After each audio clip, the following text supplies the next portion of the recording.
ভারতীয় সংবিধানের এমন ঘটনা শুনে আপনি নিশ্চিত হতবাক হবেন। এত খারাপ কাজ করে কিভাবে সে ভোটে দাঁড়াতে পারল?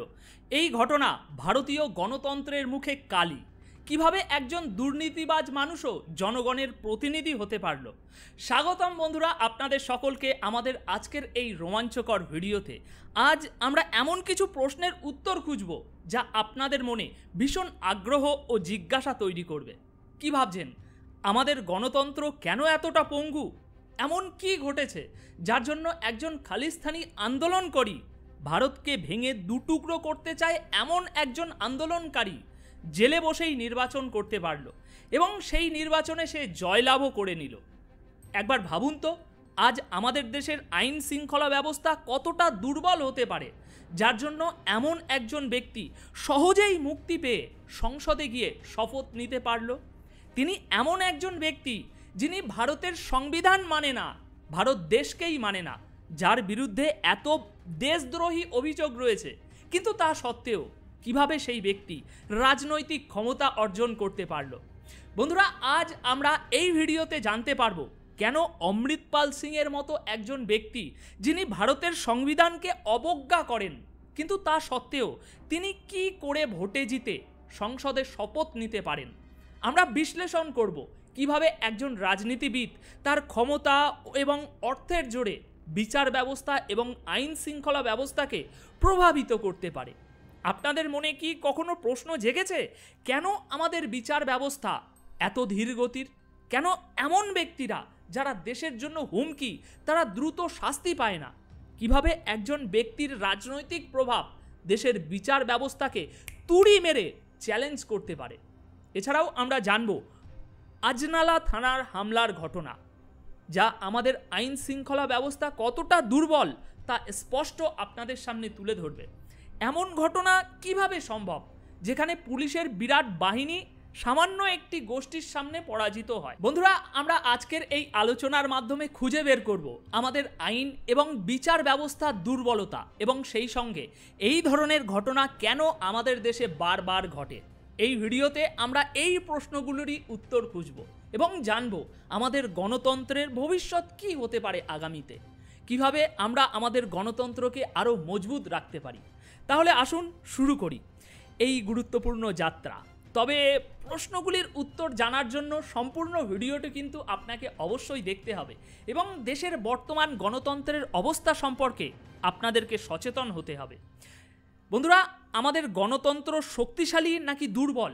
আসুন প্রথমে এই গুরুত্বপূর্ণ প্রশ্নটিরই উত্তর খুঁজে দেখি। আমাদের আইন শৃঙ্খলা ব্যবস্থা কি এতটাই দুর্বল যে দেশ বিরোধীরা খোলামেলাভাবে নির্বাচন করতে এবং শপথ নিতে সক্ষম হচ্ছে? আসুন এই বিষয়টি নিয়ে প্রথমে আলোচনা করি। বন্ধুরা, শুরুটা করছি একটি বিশেষ ঘটনার উল্লেখ দিয়ে। বর্তমানে খালিস্তানের জন্য আন্দোলনরত এক ব্যক্তি লোকসভায় শপথ গ্রহণ করেছেন। আর যারা জানেন না তাদের জন্য সংক্ষেপে বলে রাখি যে এই খালিস্তান আন্দোলন হচ্ছে ভারতের যে পাঞ্জাব রাজ্য আছে সেটাকে ভেঙে খালিস্তান নামক একটি নতুন দেশ বানানো। এটাই হচ্ছে খালিস্তান আন্দোলন। আর এই আন্দোলনের একজন নেতা, যার নাম অমৃতপাল সিং, তিনি ন্যাশনাল সিকিউরিটি অ্যাক্ট এনএস-এর অধীনে আসামের ডুবরিগড় জেলে বন্দী ছিলেন। তবে জেলে বসে বসেই তিনি নির্বাচন করেছেন এবং জিতেও গিয়েছেন।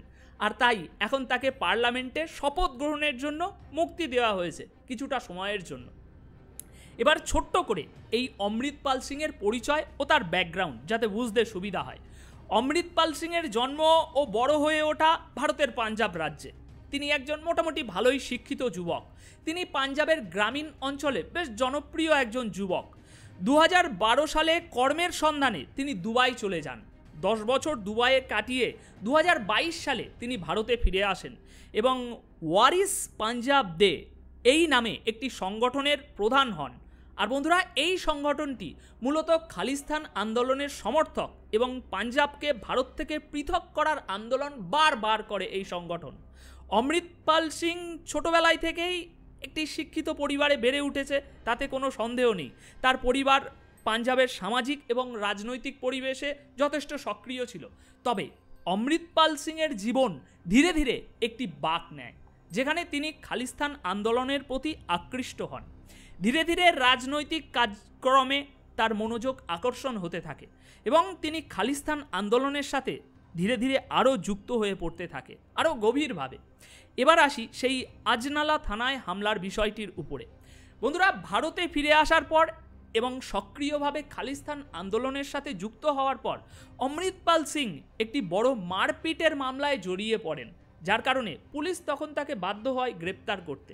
আর এই গ্রেপ্তারির পর তার সমর্থকরা আজনালা থানায় এক বিশাল হামলা চালায় এবং সেখানে থানার পুলিশদেরকে পরাজিত করে। তার সমর্থকরা সম্পূর্ণ থানাটি দখল করে নেয়। এই যে এখানে দেখছেন সেদিনের সেই গুন্ডাগিরির দৃশ্যটা এখানে দেখুন। তাই বন্ধুরা, এই ঘটনাটি ভারতের আইন শৃঙ্খলা ব্যবস্থার উপরে একটি বড় প্রশ্ন চিহ্ন তুলে দেয় যে এমন ঘটনা কিভাবে ঘটতে পারে যেখানে পুলিশের এত বড় বাহিনী থাকা সত্ত্বেও একটি দলের সামনে সেই পুলিশ বাহিনী পরাজিত হয়। আসলে বন্ধুরা, এই আজনালা থানায় হামলা এটা একটি পরিকল্পিত ঘটনা ছিল। থানায় উপস্থিত যতজন পুলিশ কর্মী ছিল তার বলতে পারেন 10 গুণ সমর্থক চলে এসেছিল থানাতে হামলা করার জন্য। আর অমৃতপাল সিং এবং তার সমর্থকরা এই হামলার মাধ্যমে একটি শক্তিশালী বার্তা দিতে চেয়েছিল যে তারা পাঞ্জাবের আইন শৃঙ্খলা ব্যবস্থাকে উপেক্ষা করতে পারে। ওই হামলার সময় পুলিশদের অনেকেই আহত হয়েছিল এবং থানার বেশ কিছু সম্পত্তিও ধ্বংস হয়েছিল।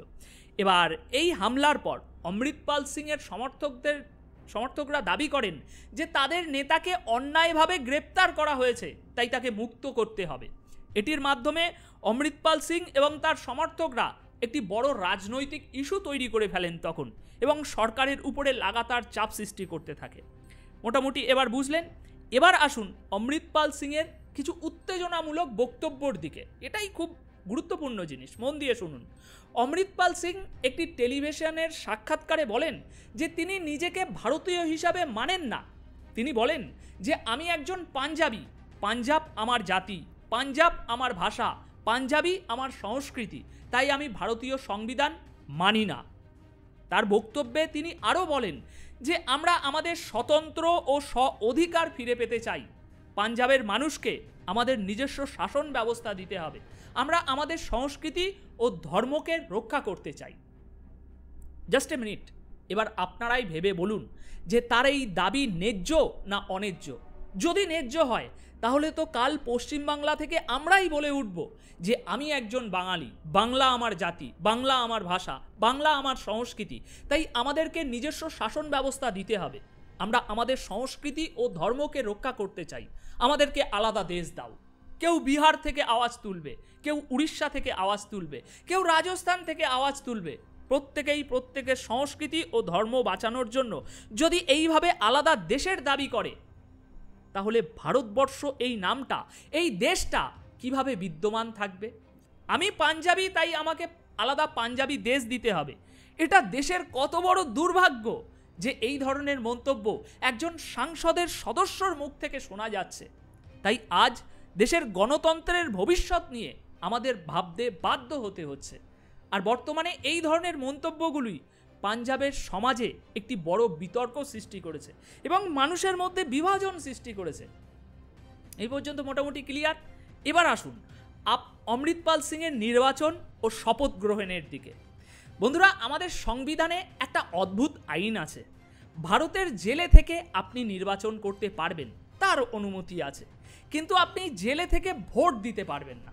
খুবই অদ্ভুত আইন এটা, তাই না?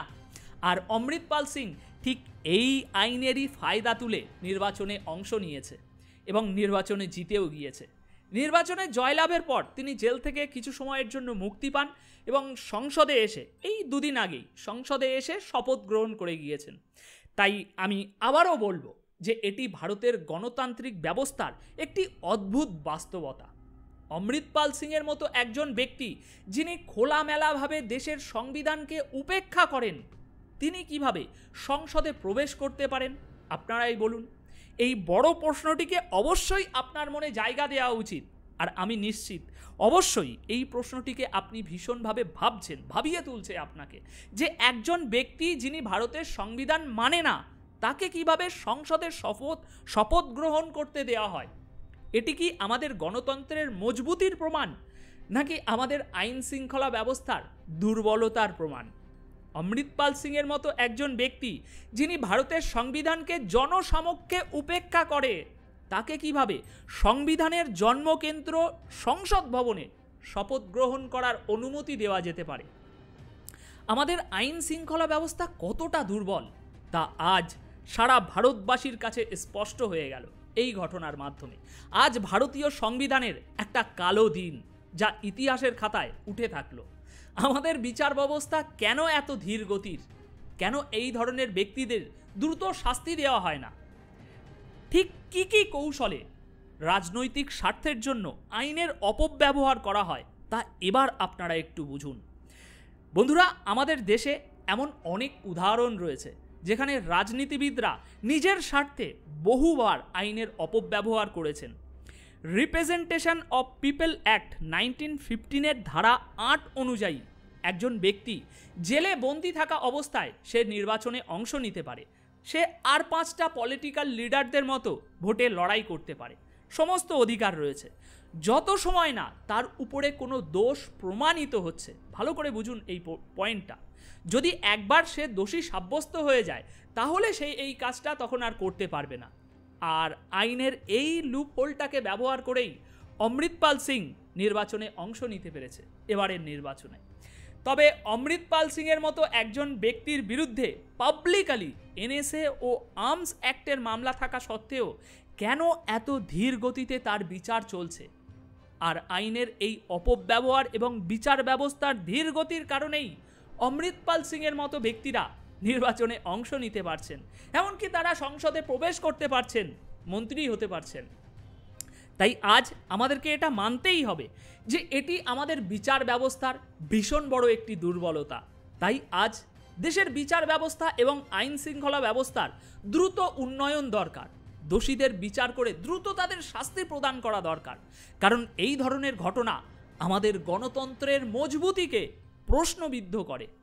তাই দেশের বিচার ব্যবস্থাকে আরও কার্যকর করতে হবে ও দ্রুত করতে হবে, যাতে অন্যায়কারীরা দ্রুত শাস্তি পায়, এদের মতো লুপ হোল খুঁজে যেন না বেরিয়ে যায়। এই ঘটনা আমাদের গণতন্ত্রের একটা কালো দিন, তা নিয়ে বিতর্ক চলতেই থাকবে মানুষে মানুষে। তবে দেশের গণতন্ত্রকে মজবুত করতে হলে আমাদের সকলকে সচেতন হতে হবে এবং সঠিক ব্যক্তিকে নির্বাচিত করতে হবে, কারণ আমাদের ভোটের মাধ্যমে আমরা আমাদের ভবিষ্যৎ নির্ধারণ করতে পারি। আর এখানে আরেকটি কথা যেটা না বললেই নয়, আমাদের আইন বিচারকরা যদি তারা তাদের দায়িত্ব সঠিকভাবে পালন করে তবে এমন ঘটনা কম ঘটে। তো বন্ধুরা, আজকের এই গুরুত্বপূর্ণ আলোচনায় আমার সাথে থাকার জন্য, অংশগ্রহণ করার জন্য আপনাদের সকলকে ধন্যবাদ। আমি জানি আমাদের দেশের গণতন্ত্র ও আইন শৃঙ্খলা ব্যবস্থা নিয়ে আপনারা সবাই সচেতন ও উদ্বিগ্ন। তাই আমি আশা করি এই ভিডিওটি আপনাদের অনেক প্রশ্নের উত্তর দিতে পেরেছে এবং আপনার চিন্তার অনেক খোরাক জুগিয়েছে। তাই আপনাদের মতামত এবং সমর্থনই আমার অনুপ্রেরণা। তাই আপনারা যদি মনে করেন যে এই ভিডিওটি আপনাদের জন্য তথ্যবহুল ও মূল্যবান ছিল, তাহলে অবশ্যই একটি লাইক করতে ভুলবেন না। আপনার একটি লাইক আমাকে উৎসাহিত করে, অনুপ্রেরণা দেয় আরও ভালো ভালো কন্টেন্ট তৈরি করার জন্য। আমাদের লক্ষ্য হচ্ছে আপনাদের কাছে সঠিক তথ্য ও বিশ্লেষণ পৌঁছে দেওয়া। আমরা চাই আমাদের প্রত্যেকটি ভিডিও আপনার চিন্তাধারায় প্রভাব ফেলুক, উন্নত করুক এবং আপনাদেরকে সচেতন নাগরিক হিসাবে গড়ে তুলতে সাহায্য করুক। তাই সাথে থাকুন, আমাদের চ্যানেলকে আপনার ভালোবাসা দিন এবং আপনাদের বন্ধুদের সাথেও শেয়ার করুন, যাতে সবাই আমাদের এই প্রচেষ্টার অংশ হতে পারে। আমি সর্বদা চেষ্টা করব আপনাদের জন্য সঠিক এবং নিরপেক্ষ তথ্য নিয়ে আসার। অনুপ তাহলে আজ আপনাদের থেকে এখানেই বিদায় নিচ্ছে। দেখা হচ্ছে পরবর্তী এপিসোডে নতুন কিছু তথ্যের সাথে।